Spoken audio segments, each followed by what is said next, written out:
2019 was full of amazing lessons. I learned some of them the hard way. I learned some of them from books. I learned some of them from friends. I learned some of them from podcasts and YouTube, from watching others. And today I'm sharing my top 10 lessons from the past year and what they mean for 2020. Welcome to the Affiliate Guy podcast. If you want to grow your income, serve your tribe, and enjoy all the benefits of affiliate marketing and having your own affiliates, you're in the right place. Thanks for joining me today. Let's get started. So the joke going around is that 2020 is the year of hindsight. And, while of course that's funny and whatnot, I'm not a big believer in really spending too much time to look at the past. In fact, one of my faults as a leader, as a dad, as a husband, as a person, a lot of times I've admitted this, publicly many times. My two favorite words, my favorite question is, what's next? And I don't take time to celebrate, to be honest. I really don't. I don't take time to look back. I don't take time to reflect. And that can be a negative. And one of the ways that could be a negative is I don't take the time to look back at, 2019 and actually kind of codify what are the top lessons I learned? What did I learn and what do those mean for the coming year? Okay, what's next, right? Well, what if what's next is actually in large part predicated on what happened in the last year? And so maybe this episode is more for me than it is for you. I don't know. No, I actually think you're going to get a lot out of it. But I wanted to take a moment and share the top 10 lessons that I learned in 2019. Top 10 is an arbitrary number. It could have been top 7, could have been top 12, but I just felt like top 10 was a good number. It's a good copy, and so I'm going to share those with you. And some of these are, I mentioned at the top, some of these are lessons I learned the hard way. I've got at least 2 here. I'm looking through my list where, I learned them by kind of screwing things up. Some of these are things I learned from friends. Some of these are things I learned from people that are experts today. Some of these are things I learned from people who died almost 1,000 years ago. The 2 of them actually are things I learned from people, a guy who's been dead for 700-800 years.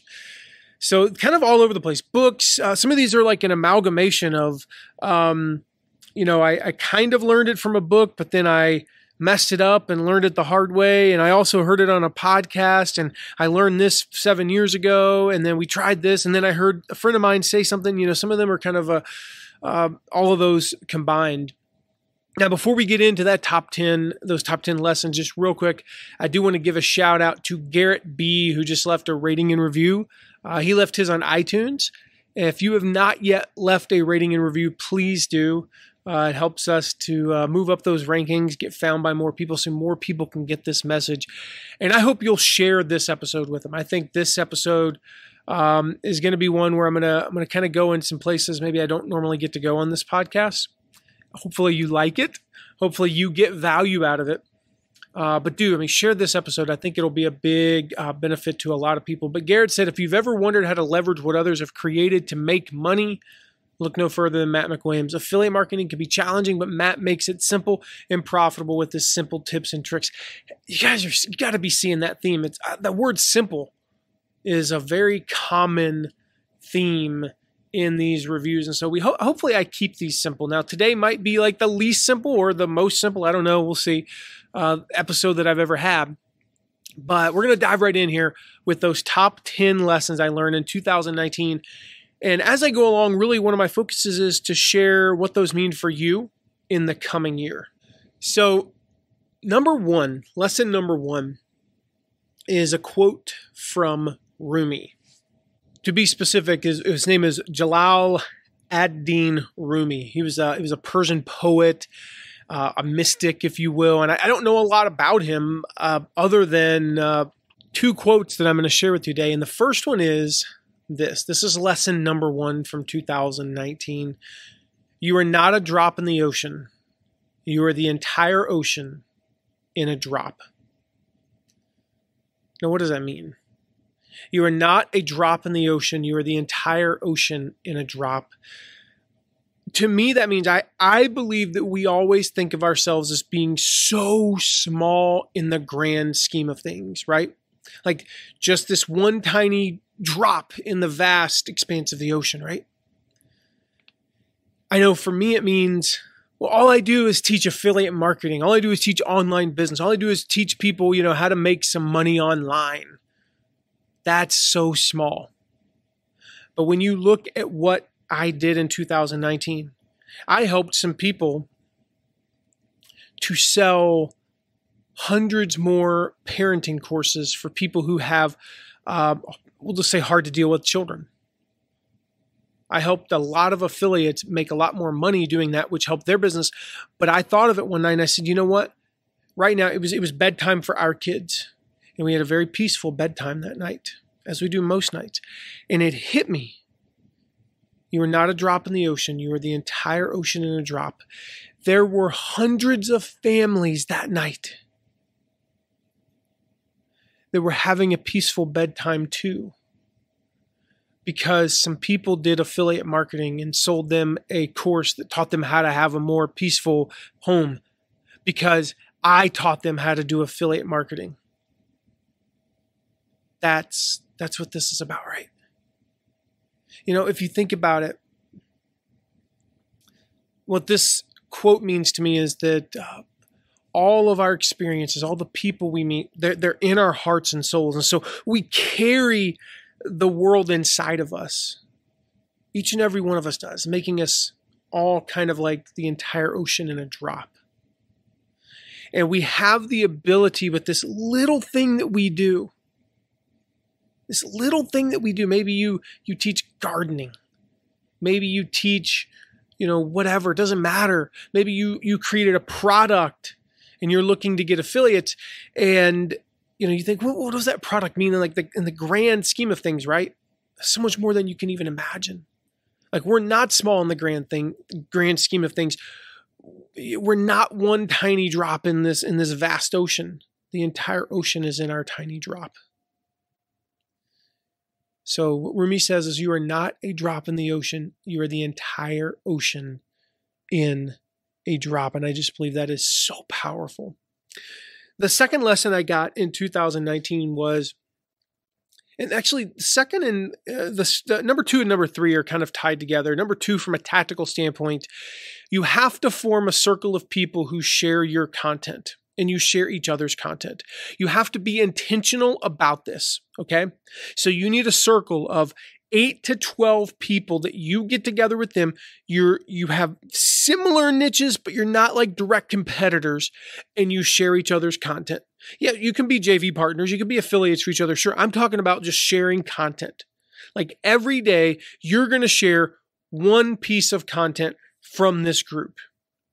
And if there's 10 of you, that means every 9 days, you're going to share person A's content. And you're just going to cycle through that. And they're going to share yours every 9 days. And you're going to share person A on Facebook today, person B on Twitter today, and person C on Instagram today. And then tomorrow you're going to share some more. And you're going to intentionally share each other's content to grow each other's audiences. You have to be intentional about that, though. And so this kind of ties in with number 3, which is something I've actually talked about. And I talked about it in 2018, but it really clicked in 2019. It's more about who than how. And the lesson I shared in 2018 is that so many of us, when we don't know how to do something, we try to look up how. Or we try to go find somebody who knows how, when we already know somebody who knows somebody who knows somebody. But what this really meant for 2019 and 2020, what this means for you in the year ahead is, this hit me at a conference this year, and I took about 50, 60 pages of notes at this conference, and it was all about, okay, we got to go back and tweak our landing pages. We got to do this. We got to do that. And I went, wait a minute. Why am I worried about landing pages and tactics when I have met people at this conference who single-handedly can make us more money than any of these tactics? And I said, here's the thing. And I told this group of about 150 people this. I said, here's the thing. Most of you are going to leave here, and tomorrow you're going to review your notes, and here's what you're going to do. You're going to go home and you're going to tweak your landing page. You're going to tweak your ad copy. You're going to set up a Facebook Messenger account, and you're going to go start posting to YouTube, and you're going to do all these things that are tactical with all the how, right? And I'm going to bet that most of you aren't going to follow up with a single person you met here. You're not going to follow up with them. And that relationship that could go to the next level is going to end up going nowhere. And you're not going to profit from it because it's not about how, it's about who. One person with a list of 100,000 people mails for you and promotes your launch, and you make 50 sales from that. There's no amount of ad copy or Facebook ads you could do that would have that kind of effect that fast. So form a circle of people who intentionally share your content. You share each other's. Where do you find those people? You might wonder. You go out and find them. You reach out to people and you ask. You ask them, hey, would you be interested in doing this? Sure. Or they say no. You reach out. It might take you 50 people and you get 10. You maybe only have 6. If you get 6, you start with 6. Then now you have a group of 6 people and you have proof, and you can say, hey, this is what we're already doing. Do you want to be a part of this too? So you get to about 12 people. Anything more than 15 to 18 is a little bit big for that. But remember, it's more about who than how. So that was the second and third reasons. The fourth, or second and, when I said reasons, second and third lessons. The fourth lesson, and I'm not sure where I saw this. I have tried like crazy to find this, and I would love to give credit to the person, but I don't know who it was. But there was a guy he was in the alumni group for Stu McLaren's Tribe course.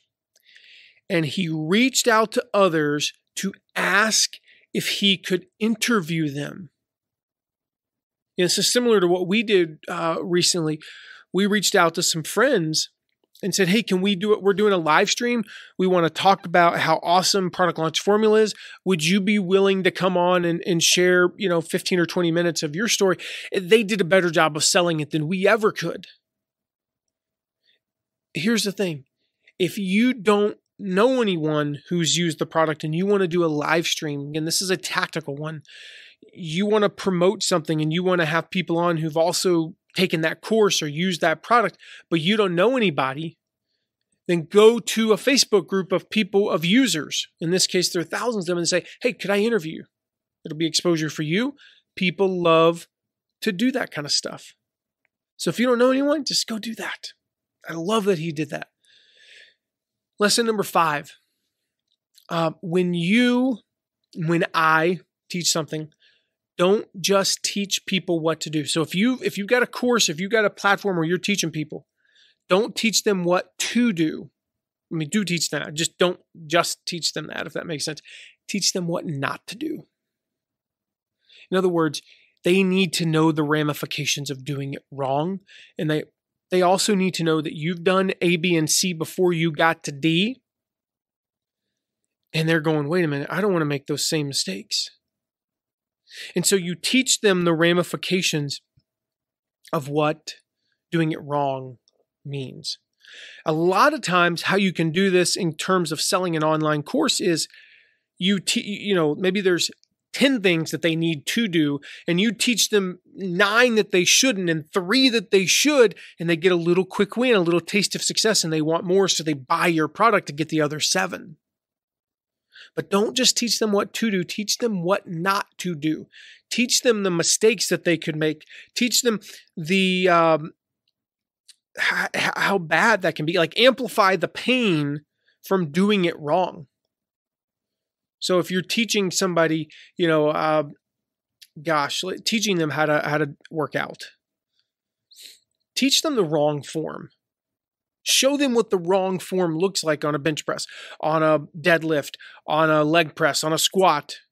Teach them what exercises not to do. Teach them, don't work out. Don't do 100 push-ups every day. Teach them no, you want to do 200 on one day and take 4 days off, and teach them the downside to doing 100 push-ups a day, for example. Teach them what not to do as well, and really amplify the pain of doing it wrong. Lesson number 6 is another quote that really solidified an opinion of mine, a position of mine. And it's from a guy named Jim Edwards. He says, "Love me or hate me, there's no money in the middle." And I shared this with our mastermind group, our Start Mastermind. And I said, love me or hate me, there's no money in the middle. Well, what does that mean in every industry? Well, look at politics. Love me or hate me, there's no electoral victory in the middle. I mean, look at every election for the past 3 or 4 election cycles. There's no election in the middle. There's no victory in the middle. There's no money in the middle. What does that mean? It means you need to take a stand. You need to put your stake in the ground, and you need to claim what some people might call an extreme. You need to claim a position that some number of people are going to hate. So in the fitness world, you come out and you claim that, high fat, no carb is the way. While that's certainly caught on more and more over the years and has become more and more popular, certain people are going to dispute that. Certain people are going to come out and say, "No, you're wrong." Awesome. You're not my target audience. If you try to speak to everyone, you end up speaking to no one. When you try to claim a position that's too centrist, to use a political term, nobody's drawn to that. And if they are, they're like, "Yeah, sure, I'll vote for him." But they're not going to do anything more. They're not going to drag 10 of their friends. They're not going to go online and defend you against all enemies, right? There's no victory there. There's no money there. So you need to pick a position that, isn't controversial for controversy's sake. That's not what I'm saying. But be clear that, you're in my tribe and you're not. You're not in my tribe. I believe wholeheartedly that the best way to start monetizing your platform is with affiliate marketing. That you learn how to sell. We got this whole series coming out. By the time you listen to this, it'll just started on Facebook.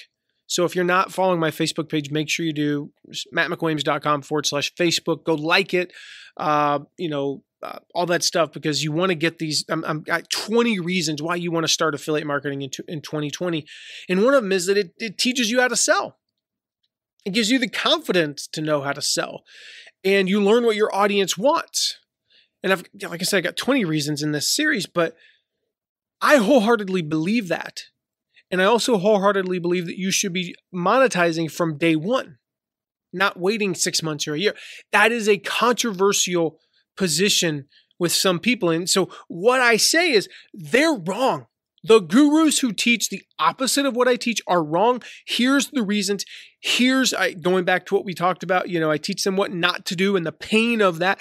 The reason why this is a terrible idea is because most people end up giving up before they ever reach the point where they can sell anything. And when they do try to sell, they don't know what the heck they're doing, because they're now trying to sell when they have a list of 5,000 people instead of trying to sell when they have a list of 50 and they can make small mistakes. I wholeheartedly believe that. And I know it's also controversial to some people. I know that a certain percentage of people will hear my message and go, "That's wrong." And then I go, "Bye-bye. I don't want you in my audience. Like, I'm not trying to get you to like me. I want to attract the people that resonate with my message." So love me or hate me, there is no money in the middle. Thank you, Jim Edwards. Lesson number 7. This was a huge lesson, huge shift just in the past few months with our business. And it's this, that good copy acknowledges people's fears, their holdups, their limitations, their beliefs, etc. And as I kind of learned this lesson indirectly just by observing. Dean Graziosi is great at this. Dean Graziosi, and I noticed over time, he would say things in his copy like, "I know you're busy. I know you might be thinking X," and then he would address those things. He acknowledges his audience's fears. He acknowledges their holdups. He acknowledges their limiting beliefs. He acknowledges their limitations. Like, "I know you're busy, so I'm only gonna just go watch this video. It's only 3 minutes long." And when you do that, it has a certain level of, it humanizes you a little bit, but it also makes your audience kind of like you, because like, hey, you're acknowledging these things. And so we've done this more and more in our copy, and it works. So my advice would be go watch what Dean Graziosi does. Like, observe specifically that. how he does that. Observe how we do it now. Good copy acknowledges those things. Okay, so that's lesson number 7. Lesson number 8 was this. There's always going to be another edition. There's always going to be a version 2.0. This was a lesson that came from a quote from a friend of mine, Julie Helmrich. She's in a mastermind with me. And she said, be brave enough to be bad at something new. Be brave enough to be bad at something new. You know, where that bravery comes from, in my opinion, is knowing that there's going to be another edition. There's going to be a version 2.0. Whether it be your course, you know how to create a good online course? Create an online course. Just get it out there and learn from your mistakes, learn from the feedback that people give you. And guess what? There's going to be another edition. If you will be so bold as to create an online course in 2020, there will be a second edition in 2021. How about that? Like, just create it. Just create it. I mean, we can help you find partners for it and affiliates. I can show you on our podcasts and in our videos and in our courses and in our mastermind. Like, I can teach you how to find partners to, make more sales. But the big thing is just go out there and create it. Be brave enough to be bad at something new. You know how you get good at getting Facebook followers? It's not tactics and tricks. It's you post a lot on Facebook and you see what resonates. And sometimes you post stuff and you go, oh my gosh, 4 people even saw that. It was terrible. But this one, 7,000 people saw it. What was the difference? I don't know, but I'll learn from it. But how do you have more ideas? Like Seth Godin talks about this. How do you have more good ideas? You have more bad ideas. The cool thing is, as you learn from stuff, you get to run with that. It's like split testing. I always talk about how one of the reasons I'm a great marketer is not because I'm inherently smarter than anybody. It's because I'm willing to be wrong 50% of the time. I am wrong. When we do A/B split testing, if you look at the 100 tests we ran in 2019, I don't know how many we actually ran, but it was at least 100. I was wrong half the time, maybe even more. But here's the good news. In 2020, of those 100, I get to be right 100% of the time. Because we took the A/B split test and B won, and now we get to run with B all of 2020, or we actually get to run B versus C. And I might be wrong again, but whatever wins, let's say it's C, we get to do C all of 2020. There's going to be another edition of your landing page. There's going to be another edition of your podcast. There's going to be another edition of this blog post. There's going to be another edition of your website. There's going to be another edition of your course, of your product, of your service. So be brave enough to be bad at something new. Last 2 lessons here. Lesson number 9. This is one I am almost positive I got it from Barry Friedman. I have to go look at my notes, but I think, I got it from Barry Friedman. Barry Friedman was a juggler. He was a performer, and he teaches other performers how to, get gigs and how to, sell themselves, right? But I love this quote from him. He's now a coach for Jeff Walker, and he said this in an event this year. He said, about haters, right? He said, usually what it is that your email, your video, your podcast is a mirror to them, and they don't like the reflection. That's who haters are. They're seeing a mirror and they don't like it. And we see this so often online, and I just don't take it personally anymore, because I'm like, well, I'm right and you're wrong. And I don't mean that in an egotistical way. It's just that most of the stuff that people hate me about, like, I have the data to back it up. I don't need to share it with them because it's a mirror to them. They don't like the reflection. And so we see this a lot in society where it's like, well, you teach like how to make money online. Well, I don't, you're wrong. And the reason is because they haven't made any money. They just don't like the reflection in the mirror. No, what I teach has worked for me. It's also worked for hundreds of others, thousands of others. I mean, literally, we've worked with thousands upon thousands of people who have made it in their online businesses. They still have an online business today. They are successful. Now, there are different levels of success. Some of them make $40,000 a year and they're still doing it on the side. And some of them are full-time making 6, 7, even 8 figures. Some of them are making, success for some people as they just made $5,000 in a month. That's a huge success. Some of them, it's like, I just went full time. So we see this, and people will look at that and sometimes hate on that. It didn't work for me. Well, did you really do everything that we teach? Well, no, I didn't. I tried one thing and it didn't work. Okay, well, if you remember, I said in the video, this doesn't work for everyone. So let me give you 5 things you could do. No, this old thing. Nobody makes money online anymore. Really? Like, I don't think that's true. I know a lot of people doing really well. But the problem is, and know this, they see what you do. They see your success. They see something like that, and it's a mirror to them. Maybe it's not even they see your success. They see your opinion.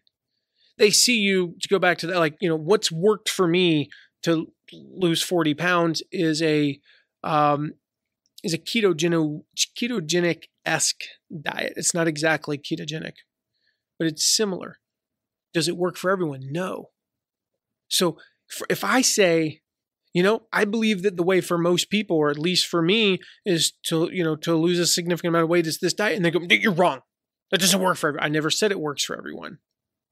Well, I'm big, but those things aren't true. For most people, those excuses aren't true. And it's just that, it's like I have a t-shirt. It's a quote from Jocko Willink. It says, all your excuses are lies. And 99% of the time, they're lies. Well, I didn't lose weight because of the holidays. I've lost 3 pounds over the holidays. Why? Because I didn't eat 8,000 calories a day. It's not rocket science. Well, but that doesn't work because there's just food everywhere. Well, then don't eat it. You can fast, and so people see that, and it's a mirror to them, and they don't like the reflection. So know that that's who your haters are.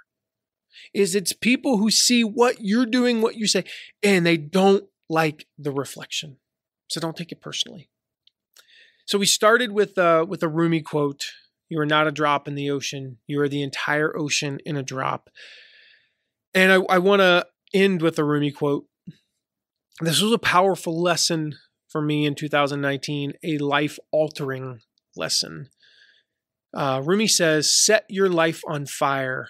Seek those who fan your flames. I think we've all heard, the quote that says you're the average of the 5 people that you spend the most time with, right? Of course. What I've always felt that meant was I needed to hang around people, who were better than me, who were where I want to be, of course. And I do seek that. But what if it really meant, this quote means, to seek those who fan your flames, is to seek those who ignite your fire and who keep it going when maybe you get down, who encourage you, who support you, who cheer you on, who drive you, who upset you when you need to be upset, who anger you. It depends on, what it is. But seek those who fan your flames. Set your life on fire. Seek those who fan your flames. So my question to you is, who are you hanging around? Who are you hanging around? People who question this online business idea? Those are the wrong people to hang around.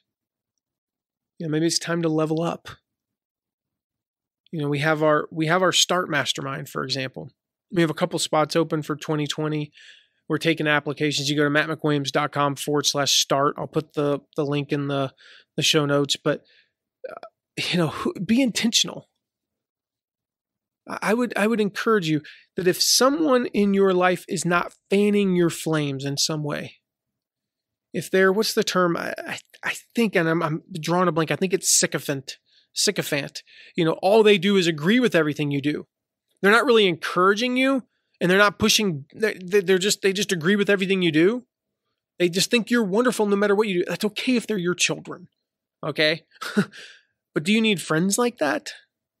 Do you need friends who like they don't expect more from you? I have one particular friend.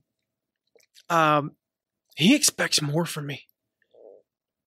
You know, he drives me. And it's not really an accountability. It's just that he'll love me no matter what. We've been friends for almost 30 years. Man, it's hard to believe I've had a friend for almost 30 years. It'll be 30 years in just a couple more years. But he'll push me in a healthy way.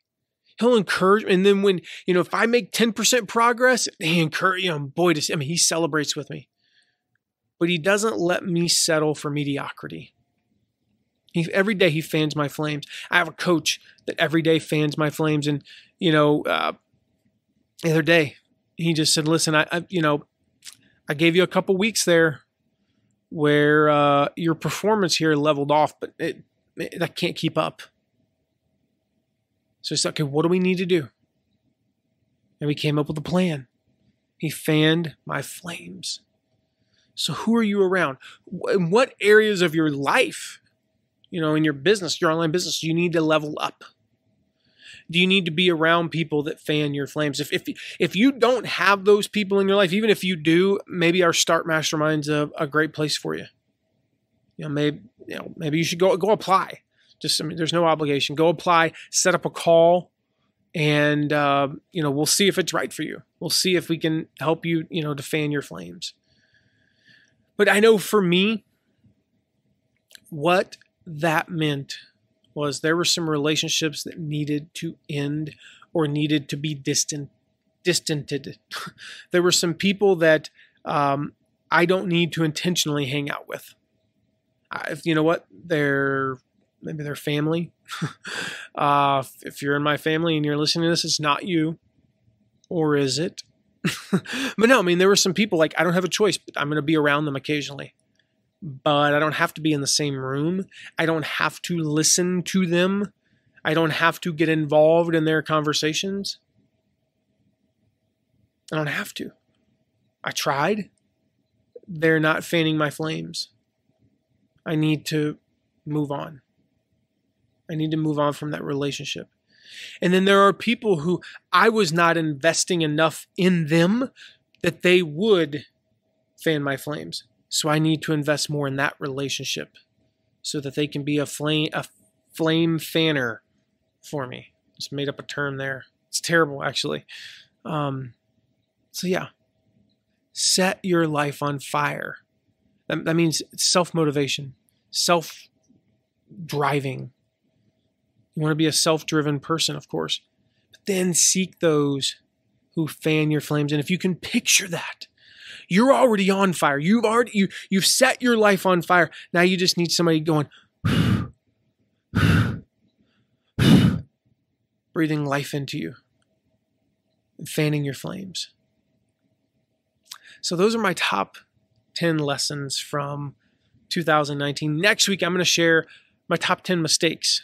And this isn't boo-hoo. I want to share everything we screwed up in 2019. No. I want to share mistakes that we made so that we can learn from them. These are basically the top 10 things I'm going to improve in 2020 from 2019 and what you can learn from them so you don't have to make the same mistakes.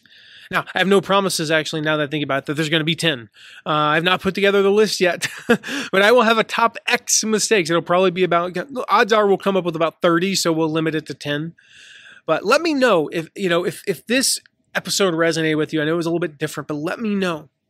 What was your biggest takeaway? What was your biggest lesson? It could be a lesson you learned, or what was one of the lessons I shared today that most resonated with you? Just go to mattmcwilliams.com/TAG322. So mattmcwilliams.com/tag 322. That's the affiliate guide, episode 322. So mattmcwaves.com/tag 322. Leave a comment there. Let me know what was the biggest lesson you got from this, or the biggest lesson that you just learned, in 2019 on your own. I'll be reading every one of those comments, and I'll reply to as many as I can. So look forward to seeing your comments there, and I will see you in the next episode where I'll share those big mistakes from 2019 and the lessons that you can learn from them. See you then. Thank you so much for listening today. Remember to check out all of our deep dives into affiliate marketing at theaffiliateguy.tv. And if you have a question, you can ask it at asktheaffiliateguy.com. Who knows? Might end up being featured on this podcast. Hey, Matt here. There's something that hit me the day after recording this episode, and I didn't want to go back and re-record the whole thing, so I wanted to put it here, and I'll explain why in a second. But I wanted to. I feel like this list of 10 things, many of these things are action items for you. To form a circle of people who intentionally share content, for example. To know that there's no money in the middle, and to have your copy acknowledge people's fears and holdups and limitations, beliefs, etc. These are calls to action. These are action items for you. You also might want to remember some of these quotes. Set your life on fire. Seek those who fan your flames. You are not a drop in the ocean. You are the entire ocean in a drop. The quote by Jim Edwards and others. The quote from Julie Helmrich. You'll be brave enough to be bad at something new. So what I have done is put together a simple PDF that you can download on the episode page. I mentioned the URL when I did record, which is mattmcwames.com/tag 322. mattmcwames.com/TAG322. There will be a link on there. There's actually going to be a link in the show notes as well. But I want you to go to that URL so you can leave your comment. Let me know what your biggest takeaway was, or what your biggest lesson from 2019 was. Either way, whether you do it from the show notes or from the comments page there, you can download the PDF that has all 10 points, has the quotes, all that fun stuff. It's also gonna have some shareable images. If you want to share the images, it'll point people back to this podcast. But I wanted there to be something that you could just take and kind of print it out, whether it be to have those quotes, so you can just let those sink into your heart and your soul and your mind, or just things to check off, like, hey, I've got to form this circle. Because I know a lot of you listen to this in the car, you listen to this while running or walking or doing yard work or whatever it might be. And, that's great information. Oh my gosh, I love that. I'm so inspired. But then you forget the action item. So I wanted to make this something very actionable for you today.